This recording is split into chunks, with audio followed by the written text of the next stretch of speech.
drop the balance amount into his kitty in the name of agricultural profit. In the early days of the industry, the capitalists found it hard to find the laborers.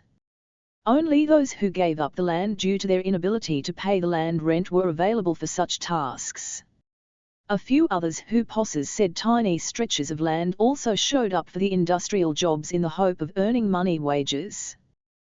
These few people could not satisfy the needs of the capitalists. But once the capitalists took the possession of the land for rent, the problem of the laborers has been solved. All those who lost their lands were available as laborers for the industries on the one hand and the agriculture on the other. 238. As the matters continued like this for a few years, a revelation came over Yidukon Dalu the landlord, that he himself could have cultivation done on his own land. Why should he give away his own land to Shayapathy? He could keep his own laborers and have the cultivation done. If he does so, he himself would get the agricultural profit which otherwise goes to Shayapathy, wouldn't he? He thought along those lines. Later, the same thing happened. The landlord started self-cultivation. This does not mean that he would himself do labor. He would not move a twig from here to there. He won't do any labor. Laborers alone would do all kinds of labor. Crops grow. After paying the wages to the laborers, the entire balance of amount goes to the landlord. However, he would take the income under two different heads. For being the landlord, he would claim the land rent. And for having invested the capital on agriculture, he would claim the agricultural profit on that pretext. He would believe that he was getting these incomes very rightfully under these two heads. Gradually the landlord's armors said money and became industrial capitalists. The industrial capitalists piled up money, bought land and became landlords. A few small-scale capitalists initially worked along with their workers. Some of them abandoned work completely and became big capitalists. Some of the small-scale merchants became merchant capitalists. Money lenders became money-lending capitalists. A handful of intellectual workers gave up proletarian way of living and grew into capitalists. In due course, they grew and joined the antagonistic class that exploits the labor of others. However, 99% of the working class population is always workers. They have been servants of the hostile classes for generations altogether. And they continue to remain paupers. The income earned from the industrial capital is industrial profit. The income earned from the agricultural capital is agricultural profit. The income earned from the merchant capital is merchant. 239. Profit. Income earned on money capital is interest. The income earned from the land is land rent. All these taken together are surplus value. It is just the difference in labels for the income amassed by the owners. All basically mean the same. All are portions of the surplus value of the workers. All are ways of exploiting labor. All the owners who follow those ways constitute the class of the exploiters of labor. The capitalist system originated right within the feudal society. The landlords and the capitalists live together. With changes such as wages for the workers, working hours, holidays, commodity production, and markets, the feudal society gradually transformed into a capitalist society. Questions and answers 1. What are the elements on which a capitalist farmer lays his agricultural capital? Just as it happens in industrial sector, 1. On means of production, 2. On the wages of the agricultural laborers. 2. How does a capitalist farmer fix prices of agricultural products? Just as in the case of industry. Costs and profit. Costs include not only the cost of means of production and wages but also rent, interest, merchant's commission, taxes etc. Over and above all these, profit is also included. 3. Does the landlord pay taxes to the government? Whether it is the landlord, capitalist, farmer or someone else, all will have to pay agricultural tax. It depends on their agreement. Otherwise, how would their police and prisons run? 4. What is self-cultivation? Does the family of the landlord perform the agricultural labor? No. The landlord does not rent out his own land to others. He employs laborers on the basis of wage payment and makes them work on the land. It means, the landlord now becomes an agricultural capitalist too. Now, the entire surplus value of the workers goes only to the landlord, partly in the name of land rent and partly in the name of agricultural profit. 40. 5. When the landlord rents out his land to the tenant farmers, he would spend on the cost of means of production, 1 th. The landlord would spend on the means of production even when he undertakes self-cultivation by making agricultural laborers work for him. How would he become an agricultural capitalist in the context of self-cultivation? It is a matter of terms that we use depending on the differences in the labor relations. The first relation, landlord vs laboring tenant farmers. The second relation, agricultural capitalist vs agricultural laborers. In either relation, there is nothing that the master spends on the means of production. It is simply a portion of the crop raised. Those terms are based on the nature of the relations. 6. Can all workers become capitalists? A 1 in 100 among the intellectual laborers perhaps could. If any worker transforms into a capitalist, should there not be workers with that newly emerged capitalist? How can a capitalist exist without workers? If all the workers become capitalists, whom will they exploit? They show in the movies that a poor person becomes rich and sets up companies. Capitalists without workers and rich without the poor do not exist. If a capitalist emerges, there appear workers as well to perform labor. 7. How does the mansion of a non-laboring tenant farmer look like? A person who does not perform any labor would be either a landlord or a capitalist. Their residences look like mansions that we saw earlier. Mansions of those who are not aware of labor look like this. The shelter of a tenant farmer who does labor. Huts of laboring slaves. 241. 57. Exploitation of labor is still going on throughout the world. Exploitation of labor began during the times of slavery and has been continuing ever since. However, its recognition happened just recently only after the emergence of the capitalist system. Why so much delay?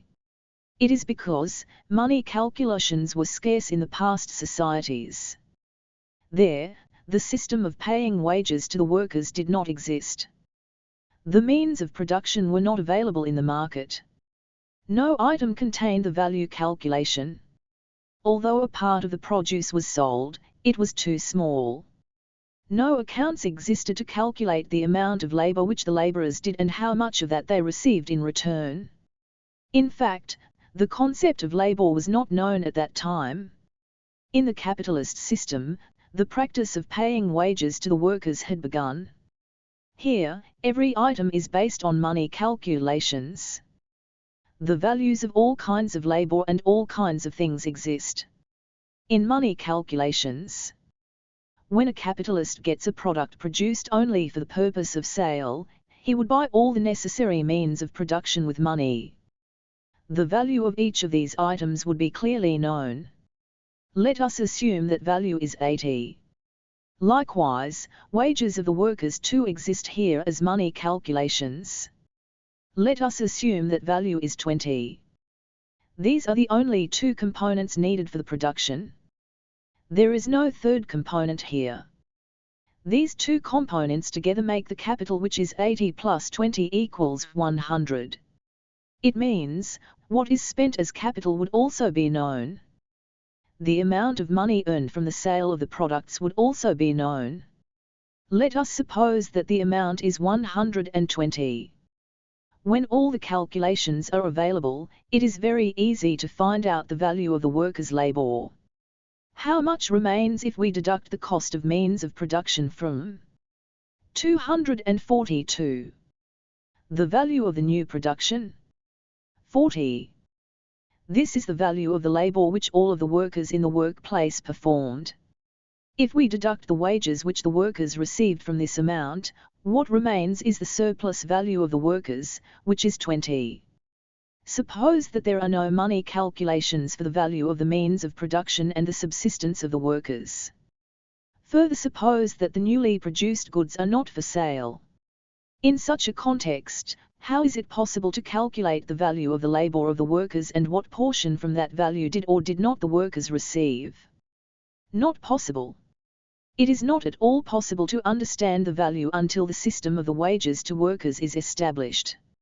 Existence of money calculations implies that there are conditions necessary to discover the phenomenon of exploitation. This is the precondition. But it, in itself, is not enough. In the first place, one must understand what labor is. One must realize that it is the humans who do labor and that tools do not perform labor. One must know that land is not made out of labor. One must know that rent, interest and profit do not add any labor to the newly produced goods by themselves. One must understand the distinction between the kind of labor which the means of production add as objects and the kind of labor which the human beings in the workplace do. One has to grasp all these aspects by means of rational logic. Not just one capitalist, take all of the capitalists and landlords in a given area. Not just a specific area but the entire country. Not just one country but consider the entire world. The entire history of the world is the history of the hostile classes. From time immemorial to date, the entire population of the world has been divided into two principal hostile classes, into a class that performs labor and a class that exploits the labor. We too are a part of the population of a country within the world population, aren't we? That means we too belong to one of the classes, to the class performing labor or the one exploiting labor. In order to know to which class we belong, we must consider few more issues. 243. Questions and answers. 1. Exploitation of labor has been there since the days of slavery, isn't it? Then, why the intellectuals of those times did not grasp it? For the uncovering of exploitation, certain calculations are essential. When the slaves worked, what was the value of the means of production consumed?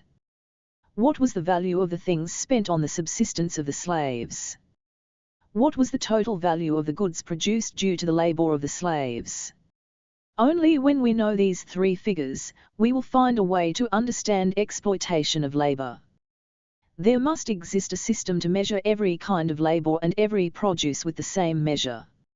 Although money emerged a long time ago, no produce would have money calculation if exchanges through money were very rare. During the time of the slaves, wage system did not yet exist. There were no such details as how much value did their labor have and how much value was spent on their maintenance. During such a period, how was it possible for anyone to understand exploitation of labor?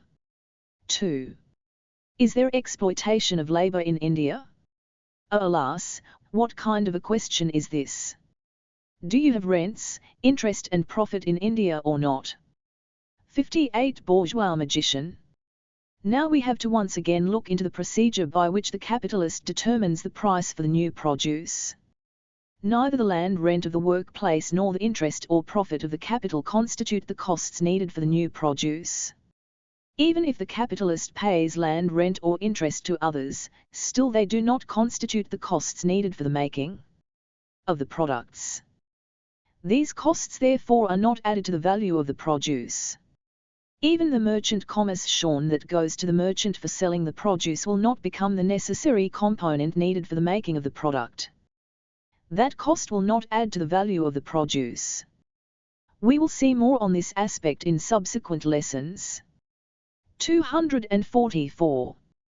In fact, the capitalist doesn't know which cost is added and which cost is not added to the value of the produce. He has to get land rent from the products that he got produced. Similarly, he has to get the interest, the profit, the merchant commission, the taxes and other expenses. Just as the raw materials and tools appear as essential elements for producing commodities, the costs of land rent, interest, profit etc. also appear as essential things to the capitalist. He therefore shows them as the costs incurred for the production in his accounts. Finally, the following is the way the capitalist determines the price of his produce: costs of the cloth making, for the means of production 80 rupees for wages minus 20 rupees for other items, 1, land rent 2, interest of the capital 3, profit for the capital K 4, taxes to the government 5, merchant commission 6, other expenses, cost of the cloth, underscore underscore underscore underscore underscore underscore underscore underscore underscore underscore underscore underscore underscore underscore underscore underscore underscore underscore underscore 120 rupees. The cloth was sold.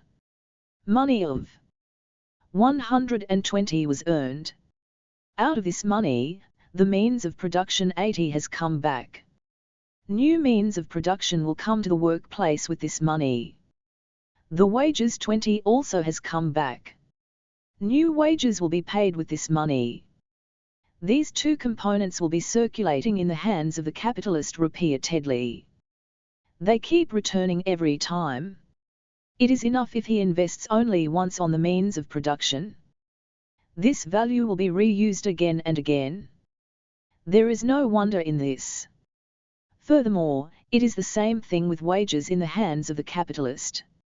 If money of 20 is invested once on wages, it will keep returning again and again. There is no need to invest on the wages for a second time. The 20 that constitutes the third component of the price is never recovered. It is always distributed. We may deduct the land rent, the interest, the profit, the taxes, the merchant profit and many other things out of that 20. How surprising!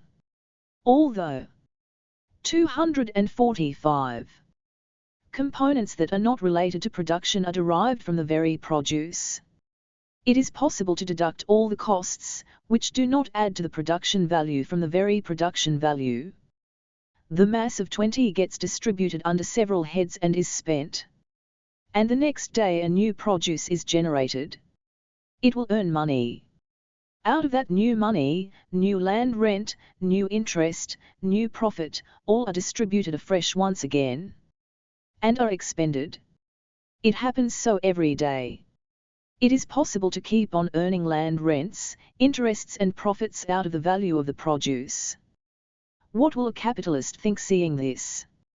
He thinks, my calculations in estimating the cost of production are right. He would also think, any production would aptly hand over land rent to the landlord and profit and interest to the capitalist. But what is the actual truth? Some aspects of the calculations of the capitalist are false.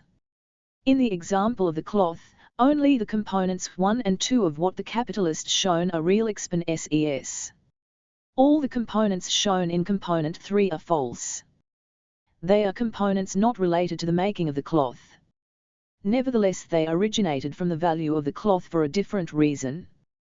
When a commodity is produced in the context of master-worker relationship, a component called the surplus labor constitutes an essential part of the production. That also is the labor of the workers. It is the labor which the master could exploit from the worker. Since this component constitutes a part of the production, it is possible to divide it under several false heads. This is the real secret. It is exploiting and dividing the labor of the workers. The sum total of all the divisions is equivalent to the component of the surplus labor. Since 20 is the surplus labor in the example of the cloth, all the items such as the land rent, the interest and the profit can divide only the 20 among themselves.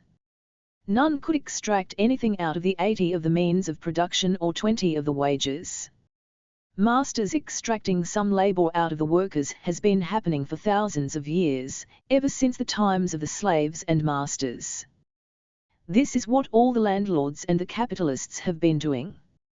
246. Undertaking the production of any commodity is an industry. If production of cloth is undertaken, it is the textile industry. If production of liquor is undertaken, it is the liquor industry. If the production of guns is undertaken, it is the arms industry. If production of buses and trains is undertaken, it is an industry too. If drivers are employed to drive the vehicles, it is a different kind of industry. Making any type of commodity is an industry. Finally, if the capitalist organizes agriculture, it is the agricultural industry. It is the same thing to invest capital in any industry. The capital must come back and get surplus labor along with it. Groups of people who divide the surplus labor among themselves would always be waiting. The person who invests capital in any business, whether it is money lending, selling the goods or any other business, that person is a capitalist. However, the person who gets goods produced is given a unique name: bourgeois. The capitalist system commenced with the beginning of this bourgeois. In this system, the bourgeois is the magician who extracts surplus labor from the workers. And he is the Dhanakana, who distributes that value to all other fellow capitalists in the form of money. Questions and answers. 1. Are the commodities produced in the industry of a capitalist meant for his own use, complete sale, or partly for self-use and partly for sale? They are totally meant for sale. The sole purpose of that industry is sale. Out of the thousands of the units of the commodities produced in the industry, even if 1 or 2 units are used for personal use, it is insignificant. 2. Independent producers also sell a part of their production, don't they? Sanjay, the potter, would sell a few pots. Myra, the shoemaker too, would sell a few shoes. A capitalist also does the same thing. Can. 247. We say that only the capitalist undertakes production of the commodity solely for the purpose of sale? Don't ask, can we say? We must say so. Even if the potter Sanjay sells a few pots, he would purchase such items as shoes and grains and use them for his own maintenance. The labor of an independent producer like potter Sanjay would be very limited. What remains after using the goods for subsistence is very little. This is not the case with the commodities of the capitalist. They are made out of the labor of dozens, hundreds and thousands of workers. The quantity of those commodities would be in hundreds and thousands of tons. A capitalist who gets lakhs of copies of a newspaper printed every day, how many copies of the newspapers would he use for his own need? A capitalist who gets 100 tons of cement produced every day, how much cement would he use for his own requirement? A capitalist who gets 1,000 blankets produced every day, how many of these new blankets would he use for his own need? Some of the products may not be of any use for a family. Even if 1 single soap is used every day, it is negligible compared to the 10,000 soaps made every single day. The entire capitalist commodities are for sale. A profit is earned out of it. All of the goods required for self-maintenance must be bought using that profit money. However luxuriously one may spend on one's maintenance, heaps of money would remain. The capital will grow due to that money. The increased capital will bring more profit. There is no comparison between the nature of the sale of the commodities of the independent producer and that of the capitalist. The first one is for self-subsistence. The second one is for amassing money. 3. How to see the surplus value in the capitalist production? The capitalist will show accounts relating to the commodity. Regardless of whether the accounts are genuine or fabricated, we could assess the surplus value using these accounts. One must add up what is shown as costs of the means of production and the wages of the workers. Only these costs are added to the value of the commodity. Apart from these, no other costs are necessary for the production of the commodity. The land rent, the interest and many such names appear in the accounts. The total sum of all such items makes the surplus value. Out of the fat salary that the capitalist claims, a large bulk of it must be added to the surplus value.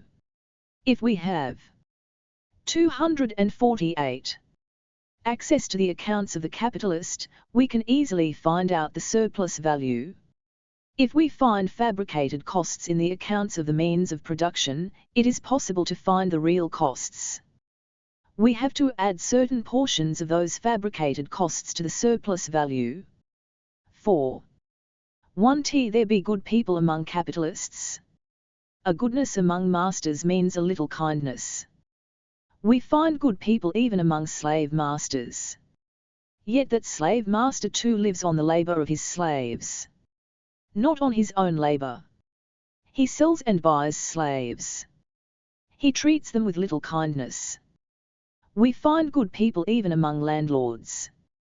Yet a landlord lives on the labor of tenant farmers. We find good people even among capitalists. Yet they live on the surplus value of the workers. They, however, make some arrangements like drinking water etc. for the benefit of workers in the workplaces. The master's kindness will not have more meaning than this in the context of master-laborer relations. Even a good fellow lives on the exploitation of labor of others and acquires property. K. 59. The principal doubt concerning price. One may get several doubts while understanding the price. The price may also fluctuate depending on many specific contexts. Therefore, such contexts would further confuse our understanding. Nevertheless, while trying to understand any issue, we have to first understand the principle applicable to all the conditions. The specific conditions only act upon the general context. There is a common doubt regarding the price. Why not pay the entire value of the labor of the workers as wages and simply add a little more over and above that? What is wrong with this? This is the doubt. We must take an example. Let us take the example of the shirt. The value of its means of production is 80. The wages of the workers is 20. Surplus value 249 is 20. The sum total is 120. Let us assume that the capitalist would pay a total of 40 instead of 20, as wages to the workers. Let us suppose that the capitalist pays the entire value of labor of workers and simply adds 20 and sells the commodity at 120 plus 20 equals 140. Furthermore, the capitalist would pay off the land rent and interests and also take his own profit out of this arbitrarily added 20. How can the arbitrarily added 20 be the surplus value of the workers? If a part of the workers' labor value 40 is not paid, it could constitute the surplus labor, but if the 40 is paid in total, how would the surplus labor of the workers still remain? This is the question. If we cannot answer this question, it would mean that we have not understood anything about value that we have read so far. We must, therefore, try to understand this aspect properly. Answer: in the example of the shirt, when was it determined that the value of the worker's labor is 40? When the value of the shirt was 120. When the value of the means of the production was 80, out of that 120. The new labor is 40 since the old labor is 80. If a new labor adds to the commodity with 120 value, the 120 value would increase further. But if no new labor is done on the commodity and yet it is sold at a higher value by increasing the value from 120 to 140 without any basis, then it amounts to commercial fraud, as it may happen anytime and anywhere. It would be a specific context. Commercial fraud is committed at a higher or a lower magnitude whenever it is possible. When such fraud is committed, that merchant will earn more profit than what is due to him from that commodity. That additional profit comes from the person who bought the commodity. Whenever commercial frauds are committed, the people who bought the commodities lose more money than usual. Now, we have to see how the value will change if the capitalists who produce the commodity themselves add arbitrarily over and above the actual value, instead of committing commercial fraud. Does a single capitalist in a particular branch of 250 production, or do all the capitalists in a given branch of production, or do all capitalists in all the branches resort to this act of adding arbitrarily to the actual value? This is what we have to find out first. It is impossible for a single capitalist to do such a thing. It is also impossible for all the capitalists in a single branch of production to do so. It is possible for all the capitalists in all the branches of production to increase the prices. However, if all of them increase the prices, then that change would be equivalent to the absence of such a change. This means, it is not possible to add some excess to the actual value arbitrarily. What if one capitalist does it? If only one capitalist in the branch of production of shirts increases the price of a shirt from 120 to 140, he will not be able to sell the commodity at the increased value. This is because the other capitalists in the same branch of production sell similar shirts at a price of 120 only. That means, no individual capitalist will be able to increase the value of the commodity without any basis. What if all the capitalists in a given branch of production do it? Such an act of increasing the 120 arbitrarily will not be possible even if all the capitalists in a given branch of production collude. This is because that a given branch of production will have links with commodities of the other branches of production. A capitalist doesn't exist only as the one who sells his commodities, he also exists as the one who must purchase the means of production from other capitalists. The capitalist of shirts must purchase the means of production from several other branches of production in order to produce his own commodity. If the capitalists of one branch of production have the right to increase the price of a commodity arbitrarily, the capitalists of other branches of production too will have the same right. A principle applicable to one capitalist is applicable also for the capitalists of all the other branches. If the capitalist in a given branch of production increases the value of his commodity by 50% and sells it, he will have to buy the means of production and means of subsistence at prices increased by 50%. 251. As a single branch of production cannot have special principles and special rights, it is not possible for a single branch of production to increase the price by adding non-existing value. What if all the branches of production do it? If all the capitalists collude, it is possible to increase the prices arbitrarily. If they think, let us all increase the prices by 10%, they could do so. In that event, every capitalist will sell his goods at 10% higher price and will have to buy the means of production, goods of subsistence and items of luxury from other capitalists at 10% higher price. That means, this change essentially amounts to as if there was no change. Now let us see what happens if all the branches of production increase the prices arbitrarily. The real value of the shirt is 120. To add the non-existent value of 20 to this value, we must first see the percentage of increase. This is because every capitalist will increase his value at the same rate. We therefore must consider that non-existent percentage of value. If we add 20 to 120, how much will it be for 100? 120 extension 100 equals 17%. We must assume that every capitalist will add the non-existent value at the rate of 17%. Prices everywhere form in this manner in the branches of production of means of production and means of subsistence of workers. When the actual value of 120 of the shirt has increased to 140, the intrinsic components of the 120 also will increase. Now, the value of the means of production of the shirt is not 80, it will become 93 following the addition of 17% more. Likewise, the value of the labor of the workers is not 40. It too will increase in the same proportion and become 47. These two components together will make 93 plus 47 equals 140. After selling the shirt for 140, when 93 of the means of production are taken back, 47 will be the value of the labor of the workers.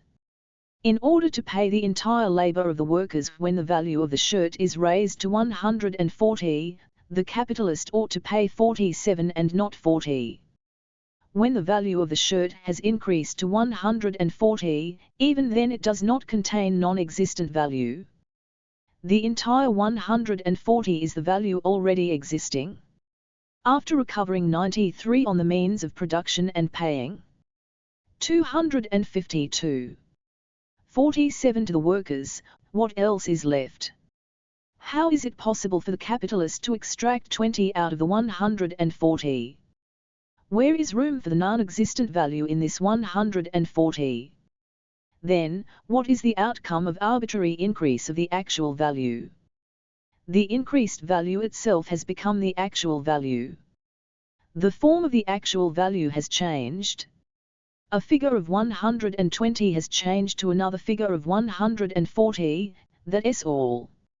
As there was no room for the land rent, interest and profit in 120, even in 140, there is no room for all these components.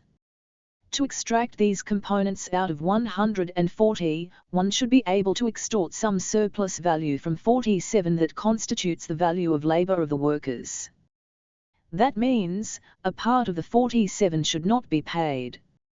Alternatively, what if the entire amount of 47 is paid to the workers and the value of the commodity is increased to 170? What if a surplus value of 30 is appropriated out of 170? This will be a repetition of the same old story. The increased 170 will become the actual value. Unless one realizes how illusory it is to add a non-existent value arbitrarily to the actual value, it does not amount to understanding even the alphabets of value. Value is added only through the following two components, through the old labor and through the new labor. When 140 is extended arbitrarily to 170, the value of the means of production will surpass 93. The value of the labor of the workers will also surpass 47. The old and the new labor together will make 170. To pay back the entire value of the workers' labor, an amount of not 47 but more must be given. In that case, the capitalist cannot extract the non-existent value that he added to the value of the commodity. The entire 170 would be the existing value.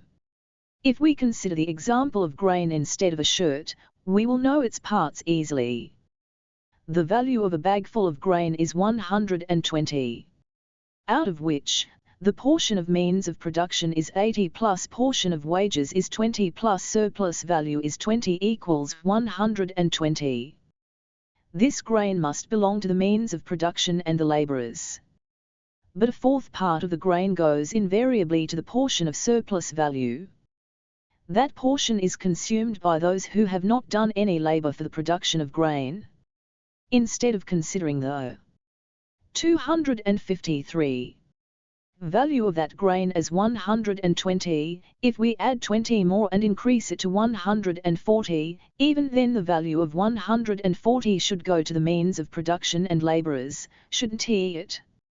But, that 142 will split into three parts. Some portion of that grain would go to the arbitrarily added 20 and it will be consumed by those who have not done any labor for producing the grain. Arbitrarily added value does not remain without taking a portion from that grain. It grabs some portion from the commodity. Adding some value just arbitrarily is possible with reference to the already produced commodities, and it does not happen in vacuum. Some portion from the mass of commodities keeps going to the arbitrarily added value. Regardless of how many different ways the value of the commodity is increased, the increased value itself will become the actual value of the commodity. That is made out of the two components, the old and the new labor. The capitalist cannot evade paying for the costs of the means of production in total. If a needle is broken, the work would stall until a new needle is brought in. Not even the least bit of the expense of the needle can be evaded. If he evades, the needle cannot be produced at its place of production. Only in the case of the workers, it would be possible to evade from paying for a part of their labor. Because in the value of the commodity there exists a part that is not paid, the capitalist could demarcate some amount under several false heads. What is demarcated this way is not the non-existent amount, it is the existent amount. If the capitalist demarcated a value of 20 on costs, not only these costs but also a labor of 20 must have been expended on the commodity. Therefore it would be possible to add the 20 to the costs. If the value is understood correctly, we will not encounter the question that if a non-existent value is added, how could it constitute the surplus value of the workers? It will be evident that it is not possible to add non-existent value and that non-existent value itself is surplus value. The question, what is the price of a commodity, is not important. The fact that rent and interest have been paid and 254. Profit has been secured out of that price indicates that it is not possible to take out all those portions unless surplus value is part of that price. Where land rent, interest and profit exist, it is indicative of the existence of the surplus value. If these names are changed and different names are given, then we will have to examine those names also. Questions and answers 1. When the capitalist determines the cost of the commodities, he would invariably add some amount in the name of profit and he would be able to acquire it. How could he acquire it if that profit is not present in the commodity? The portion of surplus value is present in the commodities. The capitalist is able to take it in the name of profit. What the capitalist takes is the value present in the commodity and not the non-existent value. 2. Whatever amount of the value the capitalist adds in the name of profit, is it a value that exists? If the commodity is sold at the price fixed by the capitalist, then it is a value that exists. However, caution must be observed here. What we find about price in this book is not enough. On this topic, one must refer to the chapter on the general rate of profit in another book of ours, An Introduction to Marx's Capital. One will find answers to several questions there. It is not possible to discuss all that here. 3. The capitalist added a profit of 20%. Other capitalists too could extract a similar profit. One capitalist, however, failed to sell his commodities properly and hence made a profit of only 10%. Does it mean that he suffered a loss? No. Incurring loss means not getting even 1% profit. Securing 10% profit does not mean loss. The fact that he did not get as much profit as others got means his profit has gone down. Since decrease in profit is loss, it is loss for him in that sense. 4. A capitalist really suffered loss. Have the workers really offered a surplus value? Certainly they have. The workers have done the labor necessary to produce the commodity, haven't they? Have they not made the commodity? Surplus value is embedded right within the commodity. If not the capitalist, whoever bought the goods at a lower price got the 255. Surplus value. Workers had done the labor a long time ago. There would be different reasons for the loss of the capitalist. It does not mean workers did not do labor. Their working day includes surplus labor time. It is not the fault of the workers if the capitalist suffered a loss. Workers are not responsible for that. 5. When do the workers suffer a loss? What kind of a question is this?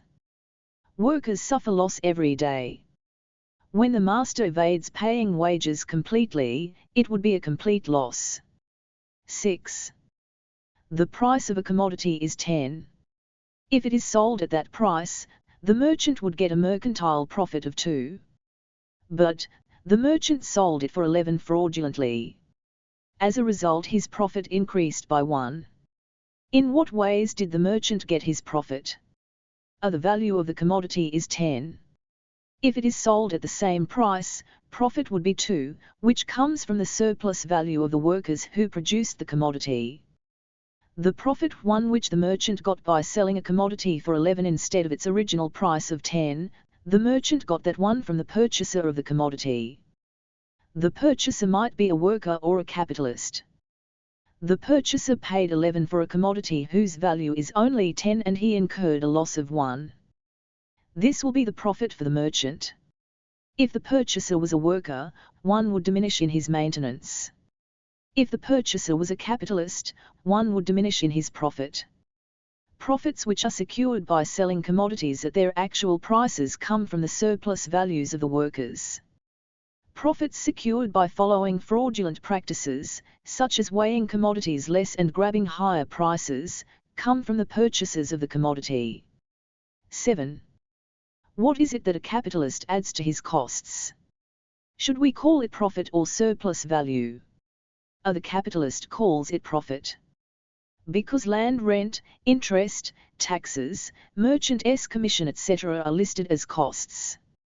He adds something more under the head profit because he thinks he ought to get profit. But, we need to know about surplus value. We need to consider only 2 kinds of costs out of several costs which a capitalist shows. They are means of production and wages of the worker. The remaining costs constitute surplus value. Hence, we calculated surplus only. Profit is a portion in surplus value. The entire surplus value is not profit. 256. 8 capitalists incur losses on some occasions, don't they? What then, is wrong if they take profit? If a capitalist incurs loss, it does not mean he lost his own labor. What he receives in the form of profit is not his own labor. Workers leave the capitalist workplace only after they produced the commodity. It is not the fault of the workers if the capitalist could not sell his commodity. It is a vulgar argument to say that a capitalist can take profit because he incurs loss. The workers lose their surplus labor on both the occasions, when the capitalist incurred loss as well as secured profit. This means, workers always incur loss. This is the real point which we ought to understand. 60 Investigation about value began 2,000 years ago. What is the value of a thing?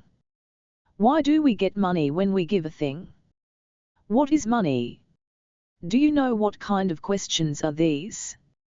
Today these questions are quite simple. The value of a thing is merely the total labor spent on it. When we give a thing, we get money in lieu of its value. Money is the singular means to measure the value of the things with their own value. In this manner, we can give answers to those questions.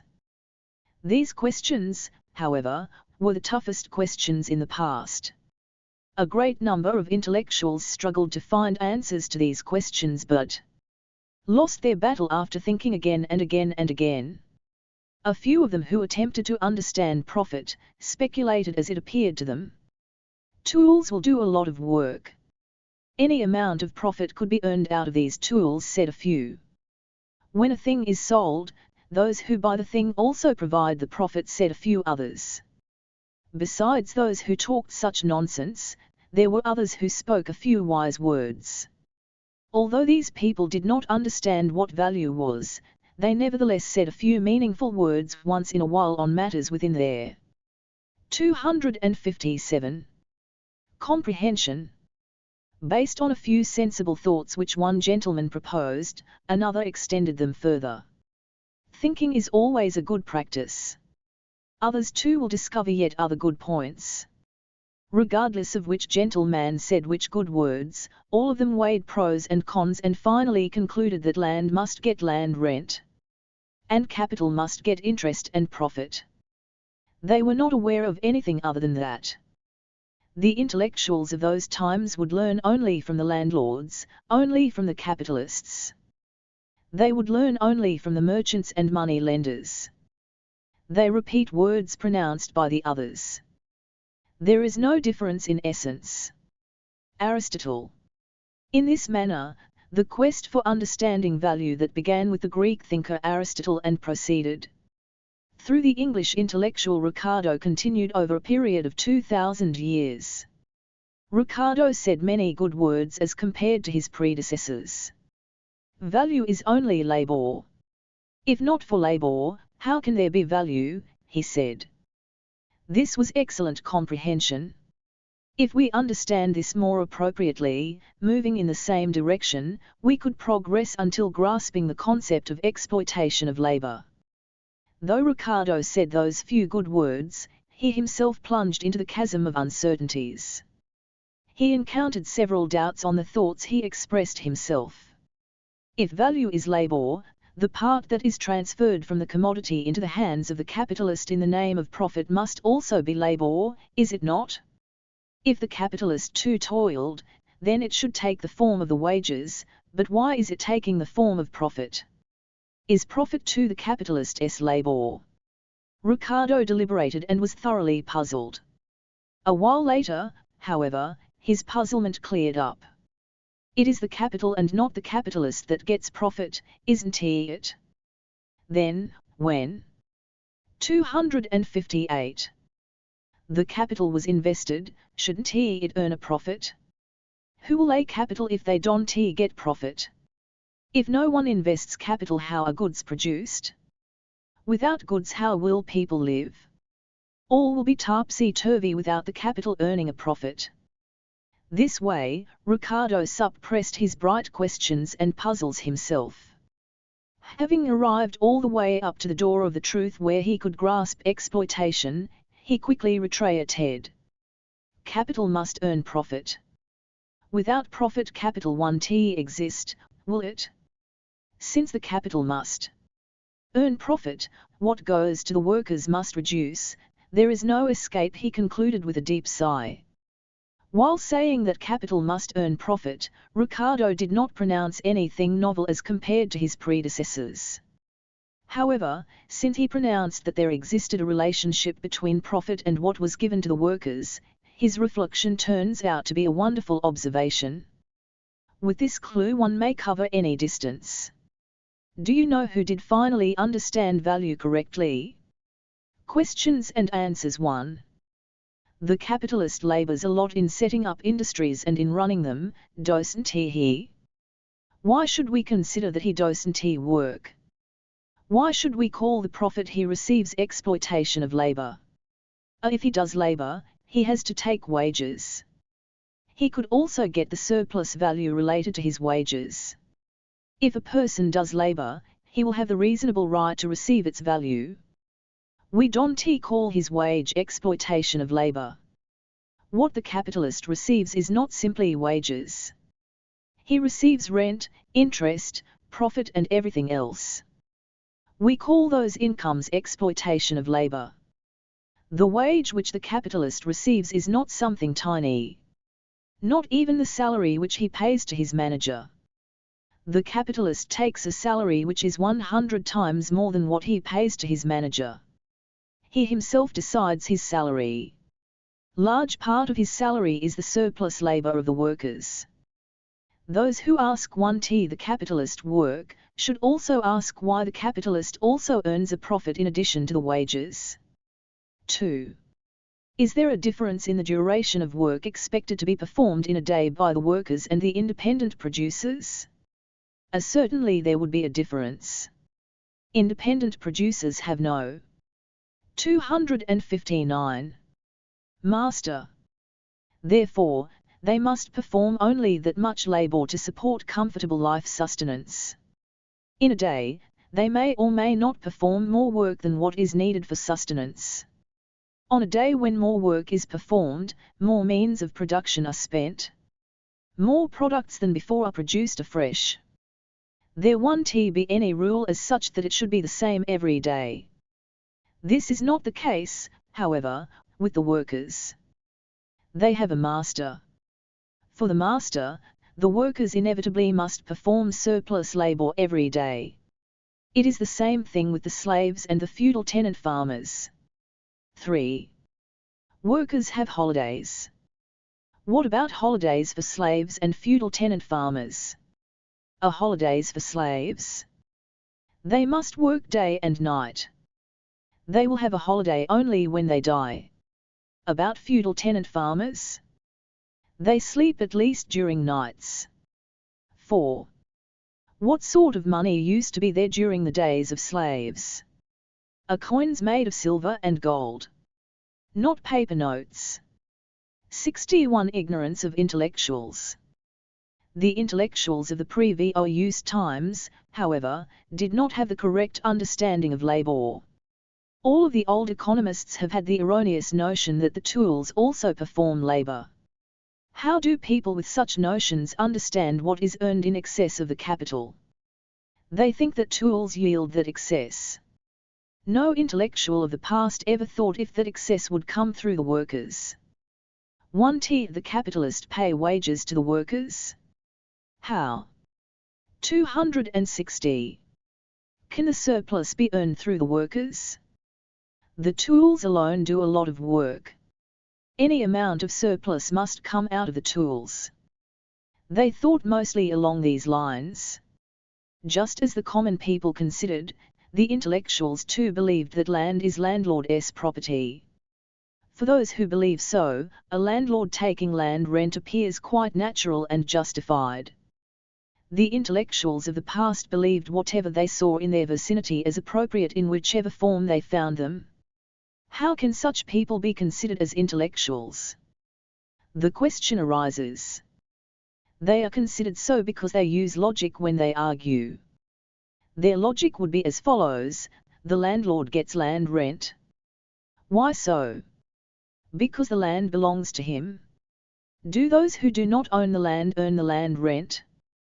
They don't, do they? Only those who own the land get land rent. Those who pay rent do so because they are obliged to pay. Therefore, it is appropriate to get land rent for the land. Since it is appropriate, it happens that way the intellectuals of the past deliberated. The same is the situation even today. Is there any difference between what an intellectual of this kind believes and what the common people believe? Nothing.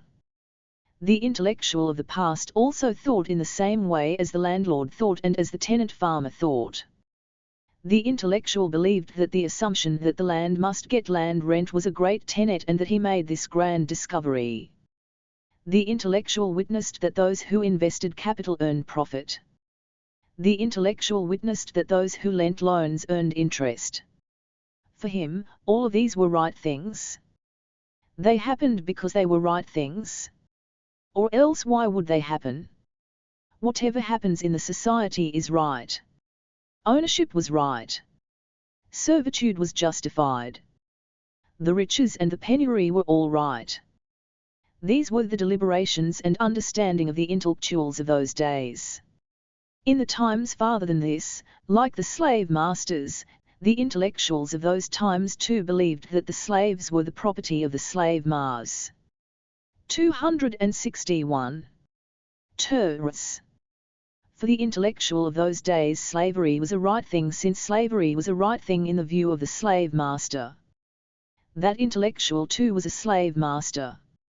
Starting from those days until today, the land rent, interest and profit were all quite justifiable for all of the intellectuals. These views are, however, terribly erroneous.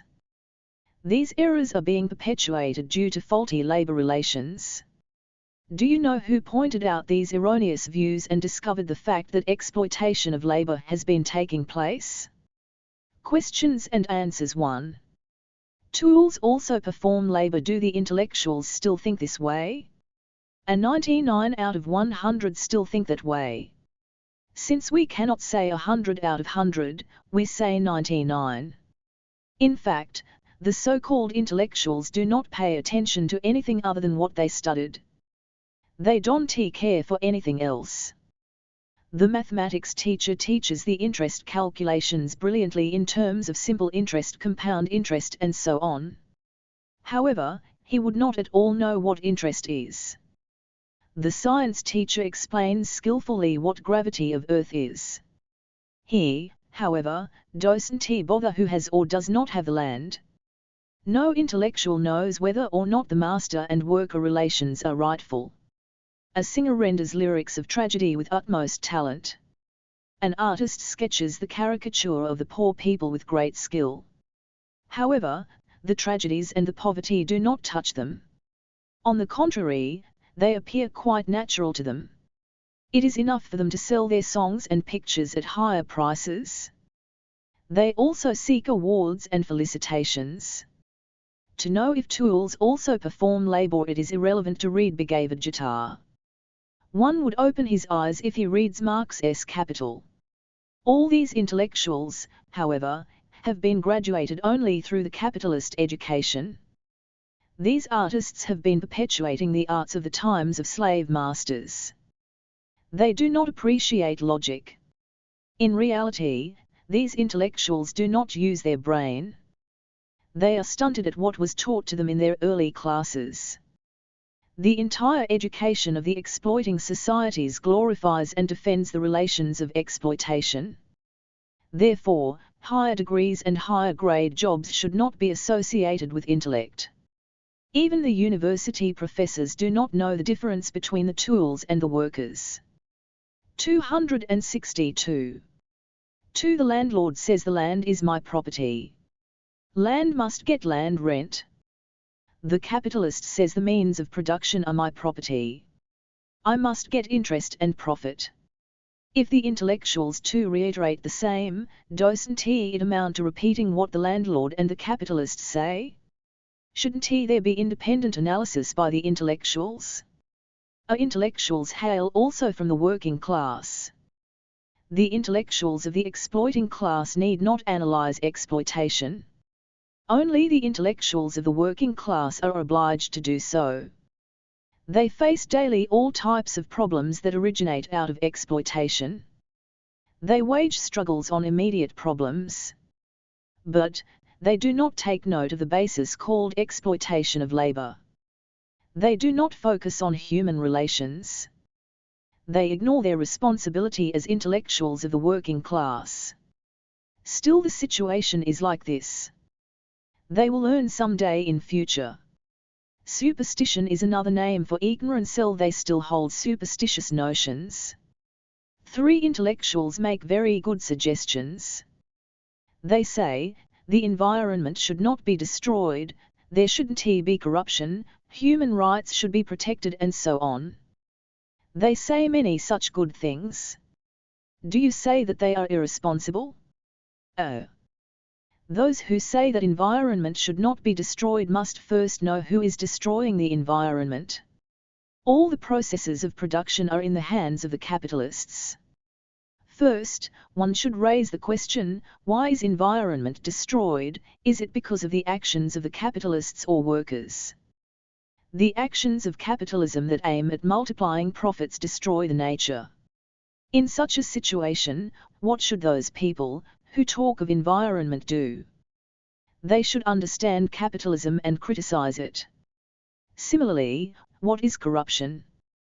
Taking bribes etc. by politicians from the capitalists. Why do capitalists give bribes? From where do they pay those bribes? Do they pay lakhs and crores as bribes out of the fruits of their own labor? Those who shout at corruption must first be angry at capitalism. Similarly, those who talk of human rights must understand which human beings are depriving which human beings of their human rights. Intellectuals who wage struggles against the problems do not turn their faces towards the causes of those problems, however striking they are. They don't utter a single word against exploitation of labor. Outwardly, they may give sermons. Are such intellectuals responsible? 263. 62. Who discovered the secret of exploitation of labor? Exploitation of labor has been taking place for several millennia. The human intellect could grasp the fact of exploitation of labor 2,000 years after an inquiry into the value began. Finally, in 1867, the act of understanding exploitation of labor was accomplished by Karl Marx, an economist from Germany. All the intellectuals of the past, including David Ricardo, could find nothing wrong with land rent, interest and profit, whereas Marx proved them to be false incomes. By means of his logic and value calculations he proved them to be forms of exploitation of labor. To prove this, he wrote a 4-volume work titled Capital I. In this work, He discarded all the arguments of the past intellectuals. He did everything to praise or criticize whoever deserved and wherever necessary. Grasping the fact of exploitation of labor implies advocating its elimination. It implies advocacy of transformation of relations of exploitation. Marx's explanation is as follows. Value means nothing but labor. However, no specific labor does become in itself value. Only due to exchanges, specific forms of labor convert into value calculations. It is human beings who perform labor, not the tools. Land is not made of labor. It does not possess any value. It is nobody's property. All human beings have the 264 right to use land by performing labor. They need not pay any value to the land. Master-laborer relations are faulty social relations. Faulty social relations began due to exploitation of labor. In the context of master-labor relations, the laborers do not get fruits of their entire labor. Large part of it goes to the master. That part is surplus labor. Wage is not the value of labor. It is merely value of labor power, necessary for the maintenance of the laborers.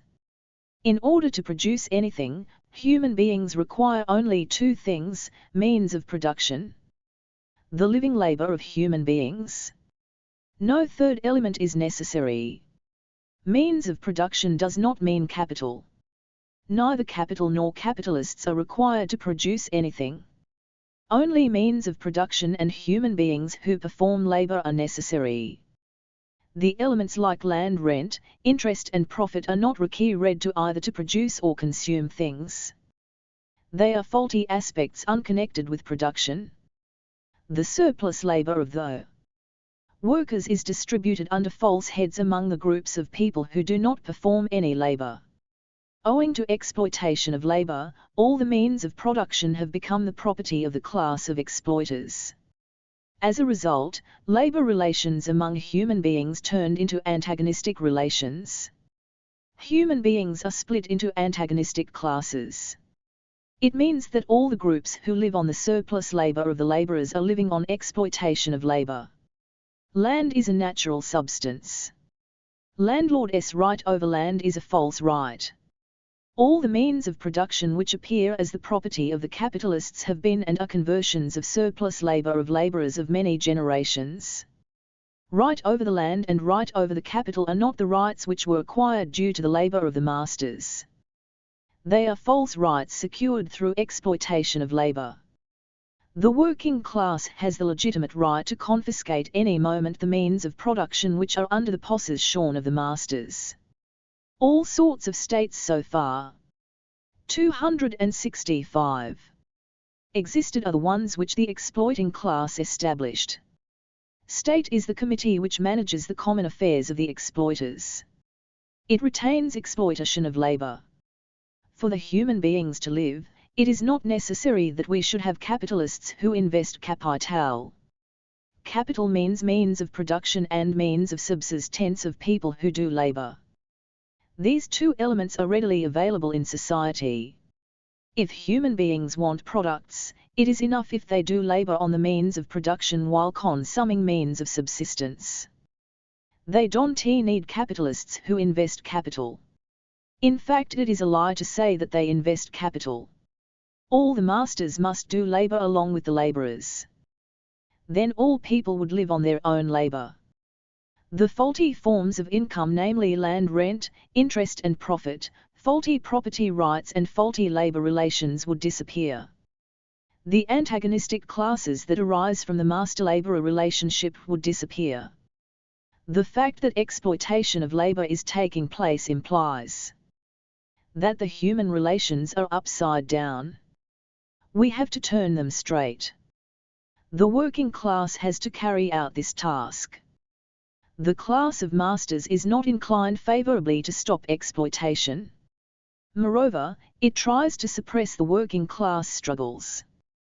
Therefore, it is the need of the working class to liberate itself from the exploitation of labor. It has to achieve its liberation by means of struggles against the class of masters. When the working class eliminates exploitation of labor and the related culture by means of its struggle, it would amount to communism. The working class ought to form a party to achieve its objective. The party which would accomplish communism is Communist Party. The working class has to carry on struggles through such a party. When the working class eliminates the exploitative sources of income, the exploiting class would lead the life of performing labor for its maintenance.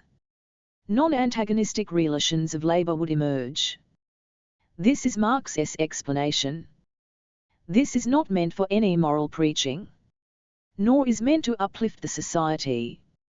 This is like telling the 266 working class the truth of class of masters, which he exploitation of labor by the realized. Questions and answers 1. Are you able to understand what exploitation of labor is? Oh. Yes, I am, but still there are some doubts. 2. Is exploitation of labor a good thing or a bad thing? It is good for those who exploit others and bad for those who are subjected to exploitation. 3. Can there be something which is good for all? Why not? Every person must live on their own labor. Then no one would be an exploiter. 4. How should it happen? We have to see the remaining lessons. Further, we have to read an introduction to Marx's Capital also. 5. What is this? The guy who punishes the slave is making the MW slave touch his feet. Touching the feet as a mark of respect must have begun in slave-owning society. 6. Members of a family work on a piece of land and live on their own labor. 1. That land be the property of that family? No. It 1 be. One can use the land by performing labor on it since there is no scope for anyone to live without using the land. But neither an individual nor a family has any right of inheritance over the land. Junior. 267. 63. Productive and unproductive labors. Exploitation of labor existed in the past societies too. It is not specific for only the capitalist system. However, there are 4 main aspects that are specific to the capitalist system. Productive-unproductive distinction within labors. Competition among capitalists in selling their commodities. Tactics of changing the forms of commodities. Crises. Though there are many other oddities, not knowing these issues amounts to not knowing the capitalist system. We know that money means labor. Whether the old labor of the means of production needed for making of the goods or the new labor performed by the workers at the workplace, all of that constitutes labor. Since labor belongs to the workers of successive generations, money also belongs to the workers. However, there is a difference between these workers. This is not the difference between the manual and intellectual labor. This difference corresponds to the difference between productive and unproductive labor. This difference exists within the manual as well as the intellectual labor. This difference is applicable only to the capitalist system. This is the difference that exists in the view of the capitalists. Before examining this difference, let us unveil its outcome right away. This outcome is incredibly strange. All the workers perform labor. Yet, all the money existing in the society belongs only to the labor of the productive laborers, not that of the unproductive laborers. When heard for the first time, this aspect appears to be unbelievable. Once the details are understood, our disbelief transforms into amazement. Oh, this is the mystery. All the workers perform labor under their masters. They also perform surplus labor and are subjected to exploitation of labor. However, one that boosts the master's riches is productive labor. One that spends the master's money is unproductive. 268. Labor. In other words, only the productive, not the unproductive, labor converts into the money for the master. Both productive and unproductive labor exists at the workplace of the capitalist. At the capitalist's home only the unproductive labor exists. Let us examine the details. At Shayapathi's industry, the cloth is made every day only for sale. Let us recall the example of the cloth that we have seen in the previous chapters. There are 3 different components in the value of the cloth. Means of production 80, wages 20, surplus value 20, the value of the cloth 120. The cloth was sold. The cloth has left and a money of 120 arrived. The entire labor consisting of old and new labor converted into money. The 80 money invested on the means of production was recovered. The 20 money invested on wages was recovered. The 100 capital, a sum of those 2 components was recovered. However, what the capitalist wants is not just that the capital should be recovered. A sum larger than that must be obtained. The capital must bring back a larger sum of money than its value. This is the consequence of selling of the cloth. The capital of 100 brought an additional amount of 20 along with it. As a result, the money of the capitalist increased. The labor that produces commodities under the capitalist is the productive labor. When the commodities are sold, money is earned. It consists of the surplus money. In this manner, the labor that augments the capitalist's money is the productive labor. And those workers are productive laborers. Next, let us examine the unproductive labor. These workers too work under the masters. However, neither their labor nor the products which they produce exist as commodities for the masters. To take a look at the unproductive labor, we should first 269. Visit the capitalist's household. The relation of the household workers with the master is not identical to that with the capitalist. This is a relation with the householder. That master may or may not exist as a capitalist outside of the house. It is irrelevant to the household workers. A person who exists as a worker outside may employ servants at home. In that case, that worker becomes a master to the household workers. Therefore, the relation of the household servants with the members of the household is not the one with a capitalist. The master Shalapthi has 4 workers at home, 1 cook, 1 domestic help, 1 gardener and 1 cart driver. Let us take the cook. Her name is Rajma. Whatever happens in her case also happens with other workers. Rajma cooks in that house. The raw materials, tools and auxiliary materials all are required for cooking. All of them together make the means of production to carry on the labor of cooking. Let us suppose that the costs of the means of production are 3. Rajma's wages per day are 2. Let us suppose that the value of the labor performed by Rajma in a day is 4. These are calculations of a single day. The costs of cooking in 1 day equals means of production 3 plus wages of the cook 2 plus her surplus labor 2 equals 7.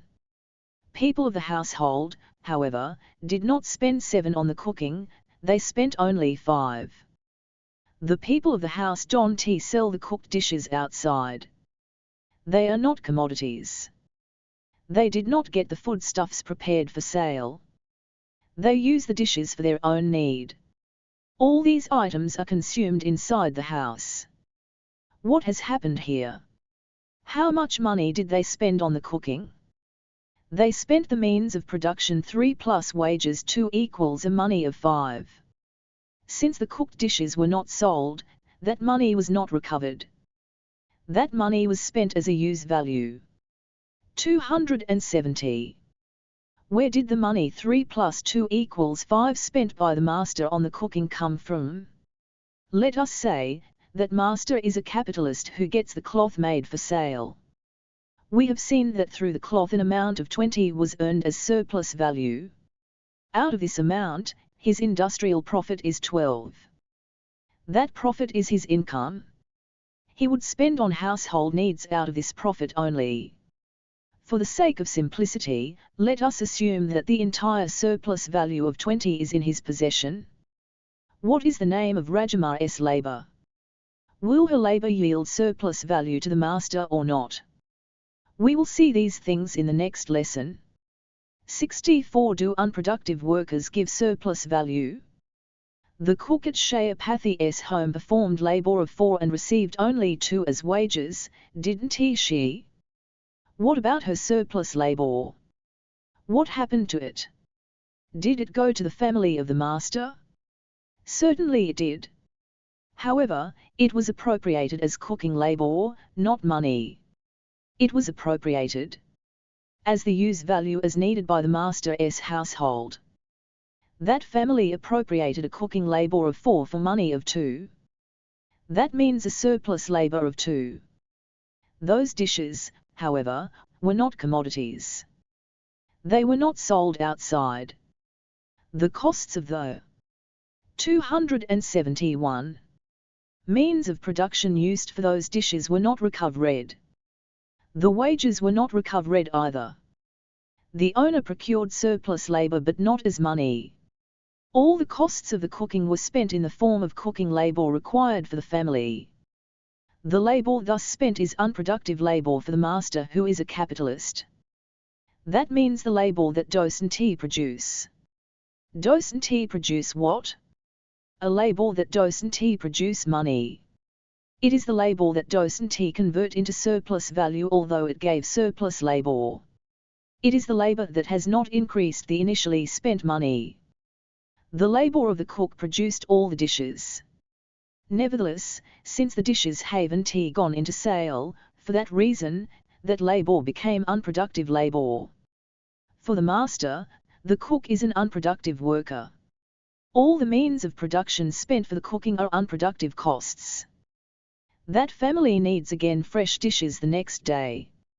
Since the money of the old dishes won't be coming back, fresh money will be required. In the process of production that is carried out outside the house, new cloth must be produced through which new surplus value must be earned. Out of this, the master will spare new money towards the household expenses. In that case, he will again get a surplus labour of 2 afresh. All the dishes will be consumed again. The needs of the house will be satisfied again. The master will not recover the spent money. The money will not increase. If the same cook worked in a hotel run by a capitalist where the food items are sold as commodities, her surplus labour will be appropriated by the master as surplus money. There she will be a productive worker. This means the labour which is unproductive at one place exists as productive labour at another place. All the other servants working at the master's home also are unproductive workers like the cook. The house gardener and the cart driver too are unproductive workers. Whether or not the dishes made at the master's house were sold and he earned money out of the dishes is of no concern for the cook.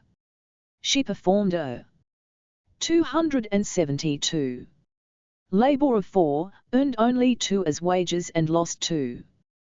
This productive worker too was subjected to exploitation of labour.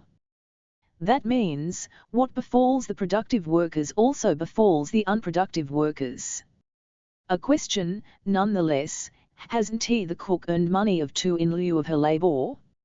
Is it not that her labour transformed into money? No, it is not. As her surplus labour did not owe into sale, the labour that she obtained as wages too did not owe into sale.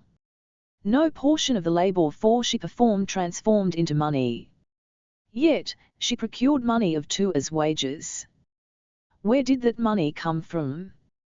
That money too was derived out of the productive worker's surplus value of 20 appropriated by the master. The master spared 2 out of this surplus value and paid for the wages of the cook. The cook obtained the money in this manner, but not through her labour transforming into money. Another question, the value of the cook's labour is 4. She, however, received only money of 2 as wages. There was initially an income of 20 in the master's pocket. That is the surplus value of the productive workers. If the Master paid off all the labor value of the cook, a sum of 4 will be gone from his pocket, leaving behind only 16. But, as the cook received only 2, a total of 18 were left in the master's pocket. If the cook received an additional 2, the money in the master's pocket would have been reduced further, leaving only 16 behind. Now that there is 18 remaining, isn't he 2 of this amount actually belongs to the cook? Indeed, that the dishes made by the cook were not sold. Nevertheless, the money too that should have gone to the cook is still in the master's pocket, isn't he it? Therefore, isn't he the same as the cook's surplus labor appropriated by the master as money of 2? I answer, no. This is because the dishes made by the cook haven't been transformed into money. The component of the surplus labor embedded within the dishes will not transform into money by itself. If the master appropriating the money of 2 of the cook's surplus labor is true, that money should be visible independent of the surplus labor of the productive workers. This is how it should be visible. Initially, there was an 273 income of 20 in the master's pocket. He took out an amount of 3 out of this money towards the means of production for the cooking. Let us disregard the 3. Let us consider only the cook's labor. What was the amount of 20 that initially existed in the master's pocket? That was the surplus value of the productive workers. He took out an amount of 2 towards the wages of the cook. Still 18 were remaining. What was this 18? This amount too was the surplus value of the productive workers. If the surplus labor of the cook was also appropriated in the form of 2, money, that amount should be existing beside the 18 separately. That means, there should be an amount of 20 in the pocket again. Did it happen that way? No. If we suppose that an amount of 2 belongs to the cook out of the 18, then we will see that the surplus value of the productive workers is reduced by 2. These many calculations are not necessary. If the master appropriated an amount of 2 out of the surplus labor of the cook, a sum of 20 plus 2 equals 22 should be in his pocket. We can but find calculation for only 20 money, not 22. What actually happened was the following: as a consequence of the cook's surplus labor, the master's money did not increase, but his costs decreased. The entire household labor is a process of spending the income. For any kind of work to happen, whether it is cooking, gardening, driving the cart or any other, the money already existing will be spent. What is the meaning of appropriating a cooking labor of 4 money, for only 2? That means an amount of 2 is not spent but an equivalent cost is saved. A labor of more money is obtained for a smaller amount. All the appropriated labor has been consumed as cooking labor. The household expenses are also reduced as a result of the surplus labor of the other servants, as in the case of the cook's surplus labor. In the case of the productive workers as well, labor of higher cost is obtained at a lower cost. However, all the costs invested as capital will be recovered as money, and additionally, a surplus money also will be recovered. In this manner, the initially spent money will increase. More money out of less money. 274. In the case of the unproductive workers, the initially invested money will not be recovered. It will be spent up. Instead, not only household services equivalent to that money but more services will be available. More household services with less money. The money of the master will increase due to the productive workers. Expenses will be reduced due to the unproductive workers. This is the outcome of the appropriation of surplus labor at both places. Another question: hasn't the salary of the cook been paid from the surplus value of the productive workers? Does this mean that the unproductive workers share the surplus value of the productive workers? I answer, no. Getting a doubt of this nature is an indication that we are not thinking properly. Why did the cook get wages? Because she performed labor. She performed labor, and in lieu of her labor she took wages. It is not her concern whether the master paid the wages out of his own labor or out of the labor exploited. She took the wages since she performed labor. She also lost the surplus labor. Therefore, it is not that she consumed the surplus value of the productive workers. The illusion of the wages, the question of the wages is quite an amazing question. When the master pays wages to the productive or unproductive workers, it appears as if he is taking their labor and offering his own labor to them. This, however, is an absolute MVTH at both the places. Wages for the productive workers, because labor goes into sale, the wages of the workers are only a part of the money obtained by selling their labor. That was not the money of the master, not the labor of the master. Wages for the unproductive workers, the master would take the labor of the workers and would spare a part of the productive workers' labor and would pay it as the wages of the UN productive workers. That was not the money of the master, not the labor of the master. When the wages are paid, whatever the context, the wages are not the master's labor. Nevertheless, the context of wage payment to workers. Economics. Appears as if there was an exchange, a fair exchange, taking place between the labor of the master and that of the workers. In the example of the cloth, what was the total amount of the surplus labor the capitalist appropriated from the productive workers and the unproductive cook? From the productive workers, 20 from the unproductive cook _______________________ 2 total surplus labor _______________________22. This master would pay wages of the household gardener and the cart driver from his own income. He would appropriate surplus labor from them too. Let us suppose that the cook Rajamar works also at a different house in addition to the capitalist's house. The second house belongs to an engineer. He is a productive intellectual. Questions are 1. A female cook goes to others' home and cooks for them. Is her labor necessary for the preparation of foodstuffs? Certainly necessary. Foodstuffs are possible only when she performs labor on the raw. For children 275. Worker employed by a capitalist. The wages he earns are his own labor. He too would lose surplus labor to the capitalist. Rajamar working at the capitalist's household is an unproductive worker, isn't he she? Likewise, she would remain an unproductive worker even when she works in the house of a productive worker. The productive worker is her master. Let us suppose that here too her labor is 4 and her wages are 2.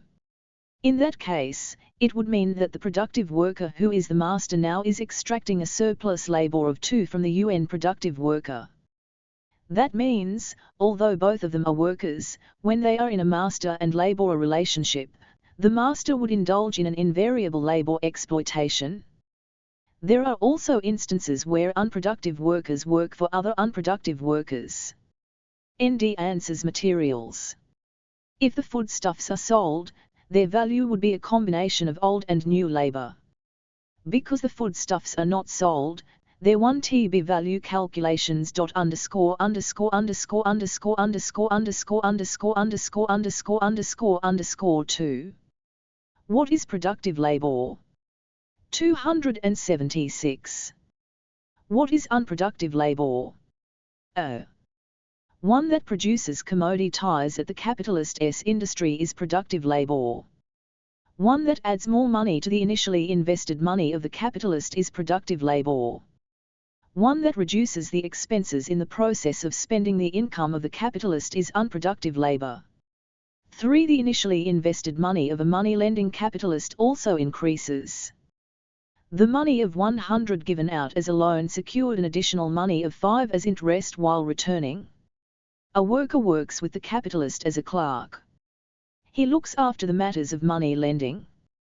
Hasn't the money of the money-lending capitalist increased because of the activities of the worker?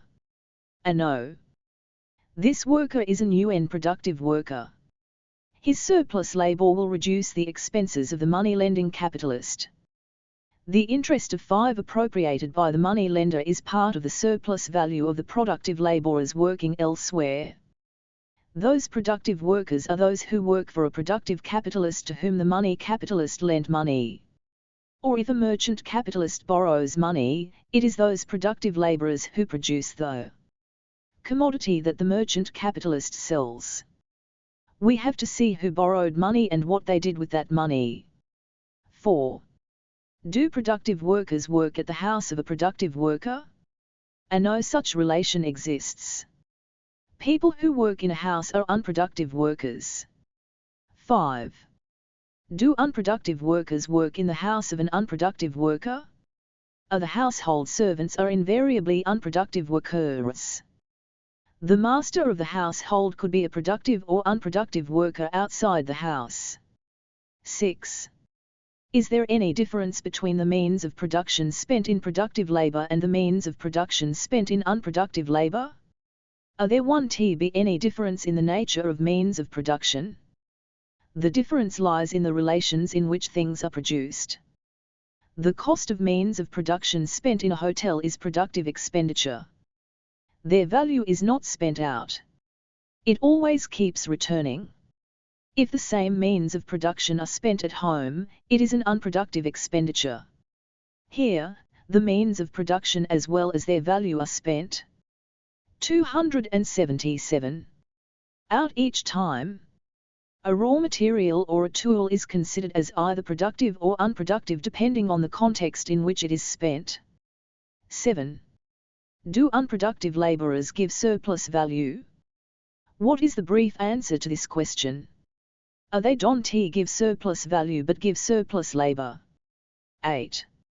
If the members of a household do all the household chores, will it be labor?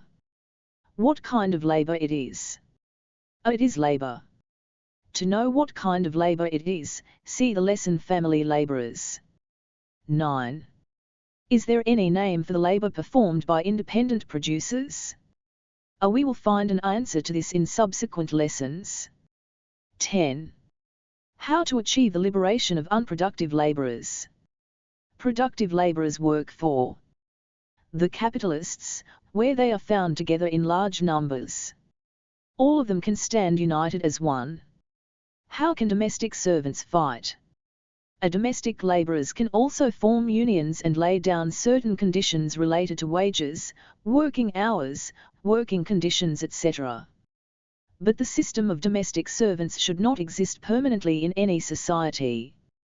Changes must happen in such a way that members of each household can do their own housework. Unless surplus value from the productive workers stops going to the masters, the system of domestic servants does not cease to exist. This means, the liberation of unproductive laborers is dependent on the liberation of productive laborers. We need to know much more about this.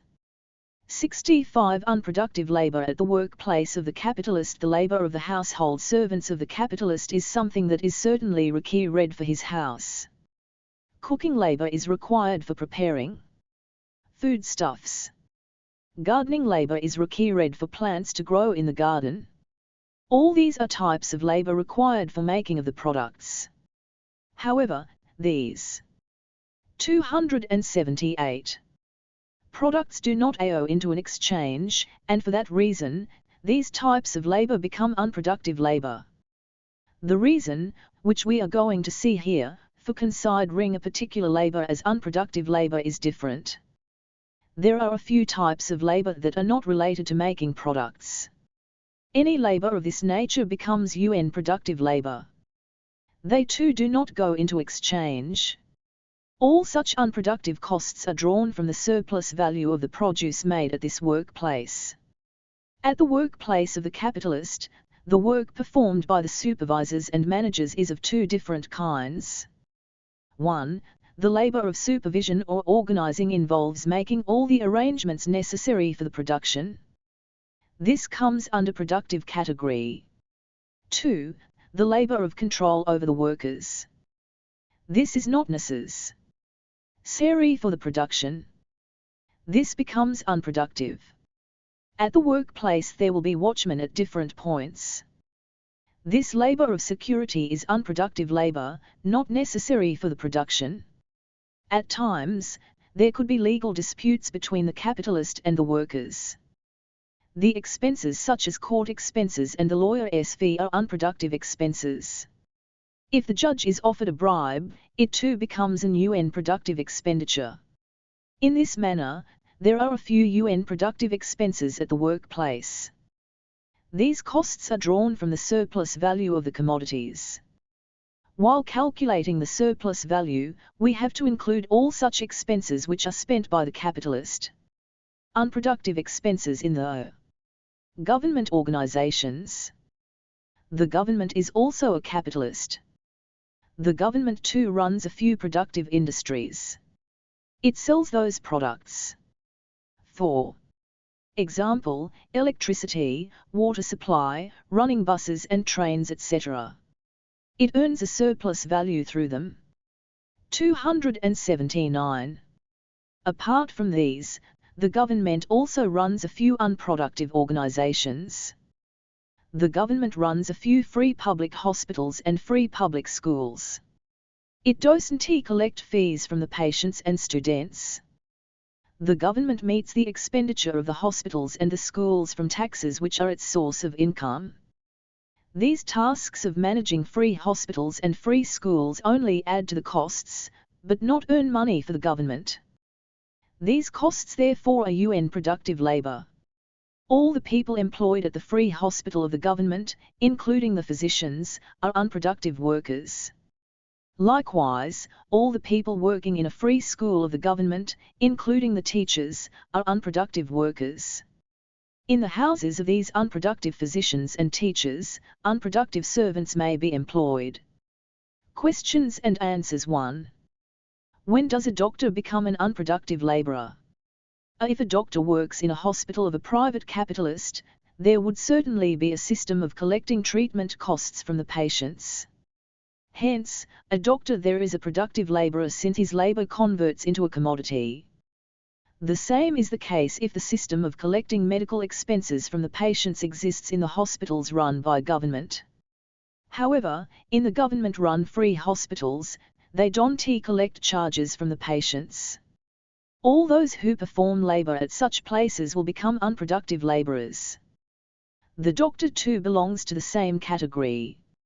2. A doctor is an unproductive laborer. His family hires a maid servant. The first laborer becomes a master. He gets surplus labor from the maid servant. If such a thing should not happen, what should he do? If he does not hire her, she would be without any employment, wouldn't she? The master must pay his maid servant a good wage. He must treat her like a co-worker without exhibiting masterhood.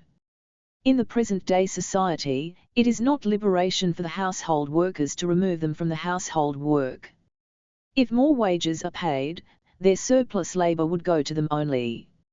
If the masters behave 280 courteously with them, they would be free from the harassment which they experience due to masterhood. This alone is the solution for now. 3. A teacher is a productive laborer working in a private school. He loses his surplus value. Should he give more wages to his domestic servant? Shouldn't he, a person who loses his surplus value, take the surplus labor of his domestic servant? No, he shouldn't take. If a worker loses his surplus value, exploiting another person is not the solution. A householder who can afford to hire a domestic servant would naturally get a relatively better wage.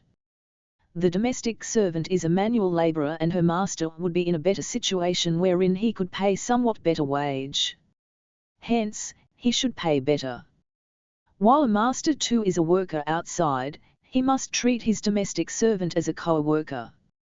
4. A tailor is a productive laborer. He hires another tailor and runs a small shop at his home. Does this mean that a productive laborer has hired another productive laborer? No, it doesn't mean that. The first person is a productive laborer in relation to his master at his workplace. It is a relation elsewhere. But he is a master in his own shop that he set up at home. If he occasionally does the labor of tailoring along with his workers at home, he would be a petty bourgeois in that relation. 5. Is the labor of independent producer productive labor or unproductive labor?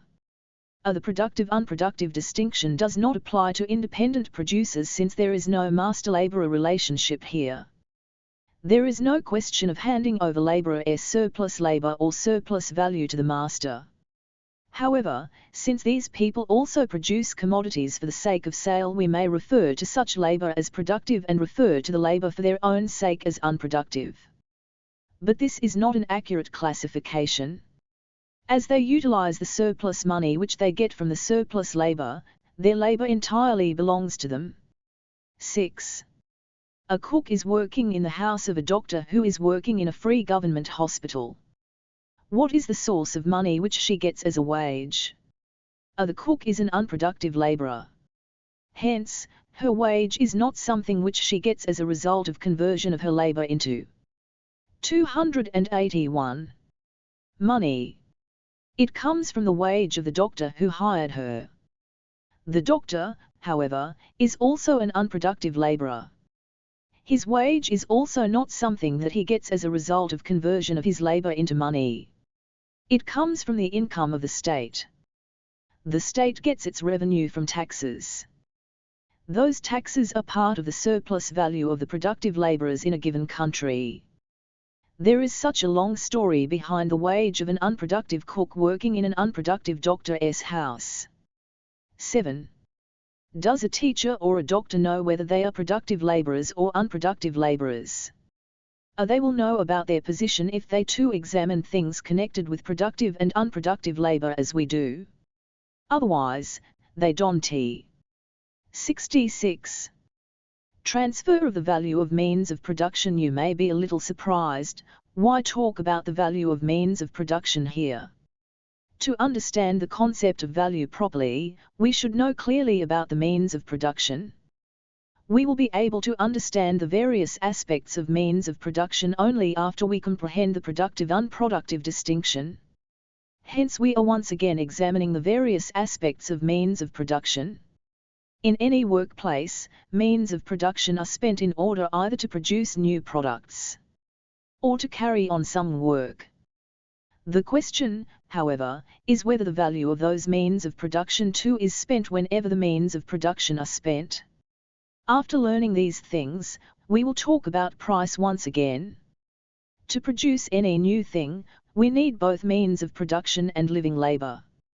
Here we are concerned with means of production only and not with living labor. While new things are produced, the bodies of means of production get exhausted. But expenditure of their value. 282. Depends on productive relations. Exhaustion of bodies of means of production takes place in any labor. If the bodies of means of production are exhausted, it amounts to the exhaustion of their values as well. However, that exhausted value does not come back in unproductive labor while it does in the case of productive labor. As the value of means of production keeps coming back in productive labor, it amounts to the fact that that value has not been spent. It is not necessary to lay out that value afresh every time. We are going to examine these points now. A shirt has to be made. Cloth is its raw material. Let us say, the value of cloth is 50. If a shirt is made of that cloth, it means that the value of the cloth has been transferred to the shirt. If the cloth turns into a shirt, it means the body of the cloth is exhausted. Cloth will no longer exist. To make another shirt, another new cloth is necessary. The initial cloth will not be useful. Again and again. This applies not only to raw materials but also to the bodies of the tools. By the time a shirt is made, tools like needle, scissors etc. undergo wear and tear to some extent. In the case of a needle, it gets worn out after making 2 or 3 shirts, whereas scissors may be used up to 50 or 100 shirts. Every tool would become unusable after a certain period of time.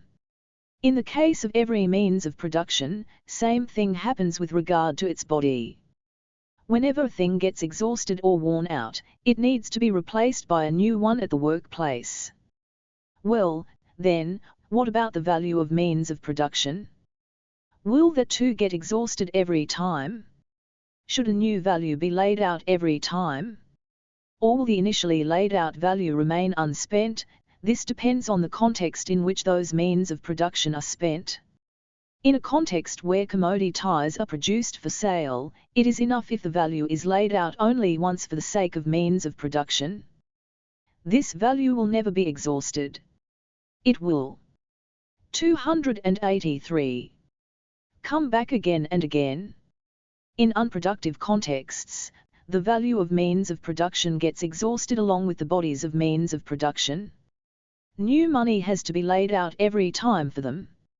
Let us consider a shirt produced for the sake of sale. The value of the cloth, the raw materials, is 50. The value of all the means of production is 80. The capitalist does not use the produced shirt for his personal consumption. He would sell it away. In return he would get money. He would get back 80 of means of production. This includes the value of the cloth. If we consider only the value of the cloth, the capitalist would buy new cloth again with returned money of 50 to get another shirt produced. Similarly, by the time the needle is worn out, its entire value returns. A new needle is procured with that value. By the time the scissors is worn out, its entire value comes back and a new scissors is procured with that money. This means, when a shirt is sold, the entire value 80 of its means of production comes back. With the same money, new means of production are procured again. Hence, another 80 money afresh is not needed to procure new means of production. Let us call the process of making a shirt the process of production, whereas the process in which the shirt is sold, money has returned and another shirt is produced with the returned money may be called the process of reproduction. Processes of production take place daily. Every process of production is a process of reproduction compared to the previous one.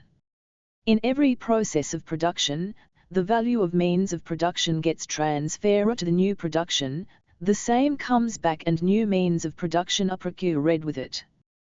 The value of these new means of production would again be transferred to the process of reproduction, and would again come back. This happens all the time. 284. To produce a new thing, new means of production are required every time. But, new value to procure them is not needed. The value once laid out would be used again and again. There is nothing strange in getting back the entire expenditure incurred on making a shirt when the shirt is given away to others without using it for personal consumption. Though the same thing may be produced and sold thousands of times, 80 value initially spent on its means of production is enough. It will never get exhausted. The same thing is circulated again and again. Expending value means expending labor. Labor is expended only when products are consumed. If a shirt capitalist uses a shirt for his personal consumption, the value of the means of production of the shirt won't come back. It would be expended. Let us consider a person who purchased a shirt. He purchases the shirt with 120 money and starts using it. After a certain period of time it would be worn out. The fact that it becomes unusable implies that its entire value is exhausted. The value of a meal is 5 rupees. If a meal is prepared and sold, its cost would come back. With the same cost, a new meal can be prepared again. If the independent producer who prepared that meal ate it, the dishes and their value would be exhausted. If new meal is needed, new means of production and living labor are necessary. Scissors is a tool. Surplus value is not obtained through it wherever it is used as a tool. But, in the scissors industry it is a new commodity. Their surplus value is obtained through selling it. Every means of production yields surplus value to the capitalist, when it is sold at the place of its production. After that it goes out and settles down as a means of production somewhere. Every capitalist buys means of production that he needs from other capitalists. Means of production are needed to produce means of production.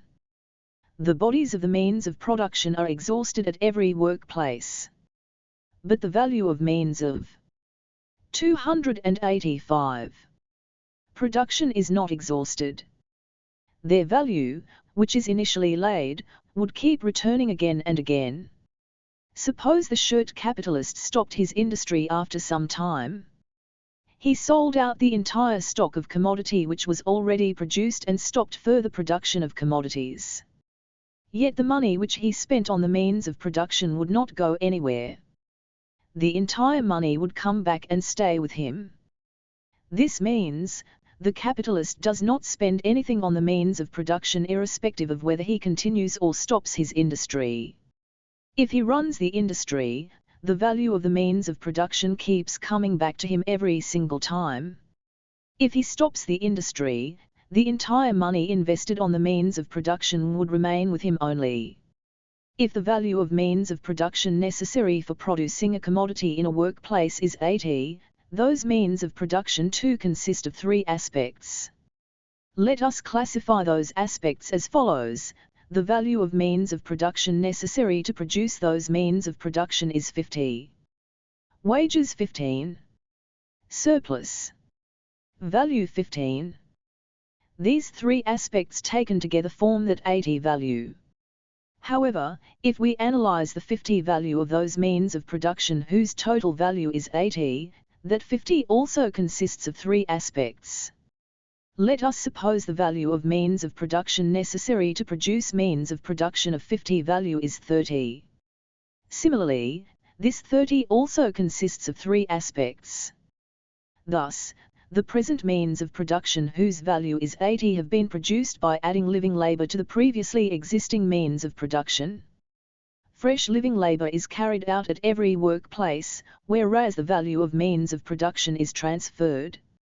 Whatever happens at one workplace, the same thing happens at all workplaces, thought the society. If we consider a period of 1 year in the entire society, the entire value of means of production necessary during that period is the value which has been transferred from the previous year. Some more means add to the previously existing means of production, and as a result the mass of means of production increases and the value of that mass would 286. Keep increasing compared to the past. Means of production in a given society are produced by workers of that society. Their value consists of both old and new labor. If we understand the new labor embodied in the value of a given commodity, it amounts to understanding old labor as well. If we understand aspects of tailoring labor, it amounts to understanding aspects of raw materials and tools also. We will be able to know about value only if we know about the old labor that is transferred from the means of production and the new labor that is performed by human beings. Understanding means of production does not simply involve understanding what happens in the case of one particular thing. We should know what happens in all workplaces in the entire society during a period of 1 year. The economists of the past were not aware of any of these things. There prevails a false notion about the value of means of production. People think that the entire labor necessary to produce means of production takes place every time because new means of production are produced constantly. But, while new means of production are being produced, the entire labor necessary for producing them does not take place afresh. Even then, the old labor is transferred. It is the manual labor that takes place afresh every time. The fact that a certain mass of products is produced in a year implies that all the means of production spent for that mass are already present in that mass. We have set aside the portion of those means of production. What remains is the portion of manual labor. It is split into 2 parts. The first part is spent on the maintenance of the workers themselves, while the second part is spent on the maintenance of their masters. New process of production would again take place with the help of means of production that exist in the mass of products. Expending of means of production and transfer of their value would take place again. The same thing happens time and again. 287. Questions and answers. 1. A shirt has to be stitched with cloth. What kinds of labour take place there? The labour of cutting the cloth and the labour of stitching alone take place. Neither the labour of weaving cloth nor the labour of making the sewing machine does take place. The labour of stitching takes place subsequent to performing the labour of weaving and machine making, and when those means of production are already available. 2. The value of scissors is 10. In a particular process of production, the scissors is worn out and its initial value came back. But the value of the same kind of scissors has now become 12. How can one get a new scissors with the old value of 10? No, we can t. What returns from an old scissors is its initial value. If the value of the new scissors has increased by 2, one has to add 2 more to the value of the old scissors and buy a new scissors. Therefore, the 12 value gets transferred and comes back in return. In whatever manner the value of a means of production changes, the same changed value is considered. Whatever we see with reference to the old value, the same applies to the new value. 3. A worker has purchased a shirt and is using it. Should we call the money which he spent on the shirt unproductive expense? The productive-unproductive distinctions apply only in the case of the capitalist. Whatever a worker spends for his personal consumption is his cost of maintenance. The consumer of a shirt pays the value of the shirt and receives the use value of the shirt. Here, productive-unproductive distinctions do not apply. 4. When we say that the value of means of production at the workplace never exhausts itself, does it mean that the value of means of production of 100 years ago still remains? And not only the value of 100 years ago but also that of 1,000 years ago remains till today. Once capitalism began, a portion of the surplus value adds itself to the means of production and thereby its magnitude goes on increasing. 5. Let us consider the mass of products produced throughout the society in a year. What does that mass consist of? It consists of 2 parts, products that serve as new means of production and products that serve as means of subsistence. This means, we find not only those products which are in the form of material objects like new trains, new buses, new houses, new clothing, new yarn, new shirts, new grain, but also commodities such as teaching, driving, medical treatment, etc. It is a mass that consists of all kinds of commodities. Junior. 288. 67.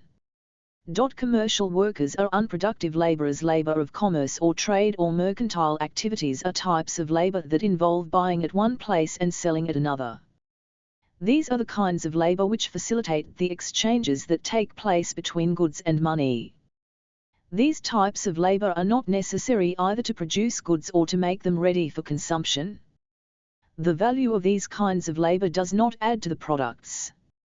In the previous lessons, we have observed that labour of exchange does not increase the value of the products. All the labour which the commercial workers perform are related to exchanges. If this cloth capitalist needs means of production, the workers of the commercial capitalist purchase and supply them to the cloth capitalist. Similarly, they purchase the cloth from the cloth capitalist and supply the same to various capitalists and factory workers. The duties of the worker who works in a shop where cloth is sold include picking up of the cloth bundles, showing it to those who come for buying the cloth, explaining about the cloth, measuring it, packing it, collecting the money and rearranging the remaining cloth. He is expected to do this job whenever a customer comes into the shop. Apart from this work, there will be many kinds of work related to exchanges. As these types of labour do not increase the value of the product, these constitute unproductive labour. These workers are unproductive labourers. The rest is similar to what happens in the case of an unproductive cook. The wages of commercial workers constitute the value of labour power but not the value of labour. 289. These workers too yield surplus labour to the commercial capitalist.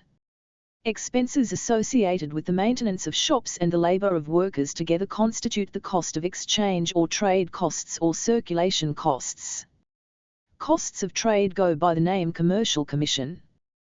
This is an odd name. Similar to rent, interest and profit, this is also a strange name. We must observe the fact that cost of trading does not add to the value of the product by taking the example of cloth. The value of cloth is 120. Which means, the cloth was made of so much value.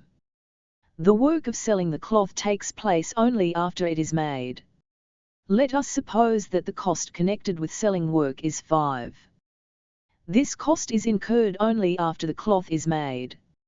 Hence, this cost of 5 too must enter into the value of the cloth, and thereby it must rise to 125, mustn't it? The cloth must be sold at 125, right? But it does not happen. Whatever be the costs of exchange, it 1t add to the value of the cloth. Even after the costs of exchange, the value of the cloth would remain the same 120 as decided by the cloth capitalist. The trader ought to sell the cloth at that value only. If the trading capitalist sold the cloth at 120 and gave away that money to the capitalist, from where does the commercial capitalist bring the cost of trading? Therefore, the cloth capitalist gives that cloth at a reduced price to the trader. We have seen that the cost of trading activity is 5, haven't we? Hence, in this example, the commercial commission is 5. This means, the trader would get the cloth for 115 only. The trader takes the cloth, adds his commercial commission to the price for which he got the cloth and sells it at 120. Out of this 120, he keeps 5 for himself as his commission and gives 115 to the owner of the cloth. The cloth capitalist gets 15 extra since the originally laid out capital is 115. The extra amount of 15 which the cloth capitalist got will be distributed as rent, interest, profit, etc. Well then, what is commercial commission 5? It is 290. Similar to rent, interest and productive profit. There is 20 surplus value in the value of cloth. The commercial commission of 5 is part of that surplus value. But, one may raise a question. Let us look at the commercial commission differently. The value of the produced cloth might be 115 and not 120. The trader purchased it from the cloth owner at its full value of 115. Later, 5 has been incurred on trading activities. Hence, he added that 5 to and sold it at 120. The cost of trading also had gone into the value of the cloth. That is why, its value has increased to 120. Why don't we look at the matter like this? Why should we think that the cost of trading has not added to the cloth? Why can't we think that the original value of the cloth was 115 only when it was produced? This is the question. Answer: if the value of the cloth when it was produced was 115 only, the cloth capitalist should offer it to others at that value, shouldn't he? Would he give it like that? He won't give. He would give it at a reduced price to traders only. If the actual value of the cloth is 115, why should we use the term commercial commission when the trader buys it? When a person goes to a shop and buys an article, would there be mention of commercial commission? Will the shopkeeper sell each and every article to each and every customer by allowing commission? It doesn't happen, does it? Then why the term commercial commission is heard when traders purchase commodities from the productive capitalists? Why does the capitalist sells his commodity at a reduced price to traders alone and not to the consumers? He doesn't do so because the trader cannot add the cost of trading and sell it for 120 if the cloth is available to all the consumers at 115. How is a product sold at a higher price in one place while it is available at a lower price in another? This means, the value of a product at which the trader purchases it is not its actual value. The value at which the trader sells a product is its actual value.